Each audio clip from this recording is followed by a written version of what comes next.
कुष्ठ निर्मल जस गुण जेणु न कले उच्चारण से धर्मे कुष्ठ दोष नही से धर्म चित्ते न घटई जदि गोविंद गुण ग्रामे अभ्यास थांता किछि श्रमे। एही जो वेद शास्त्र रचना कल एथिरे जदि भगवान कृष्णଙ୍କର भक्ति रस थांदा ताहले शांति थांदा मने नारद भगवान वेदव्यास कहउछन्ति एबे कि मन असंतोष कहिबा सुन उपदेश जेबे जुहा वाक्य समे न करे कृष्ण गुण गामे जे बाणी जगत तारिणी ता छाड़ी अन जे बाभणी ताहाकू बोली काक बाणी जहि गोविंदଙ୍କୁ न शुणी। एठारे नारद कहउछन्ति जहि रे भगवान गोविंदଙ୍କର नाम नाही ताहाकू काक बाणी कहजाए माने आमे जो कथा कहू सेथरे जदि भगवानଙ୍କର कथा नुहे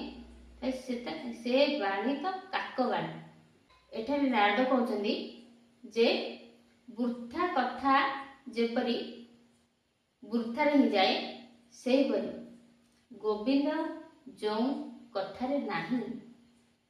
जो कथारे भगवानଙ୍କର कथा नाही से तो काकबाणी माने काऊ राखिला सदृश ताहाकू बोली काक बाणी जहि गोविंदଙ୍କୁ न शुणी निश्चय काक तीर्थ सेही से जड़े केबा अबगाही परमहंस मनु मेले जे जाति पुण्य तीर्थ कूले जे वाक्य कृष्ण गुण गाई निश्चय पुण्य तीर्थ सेही से वाक्य जनताप नासे तीर्थ जे सने पाप धंसे।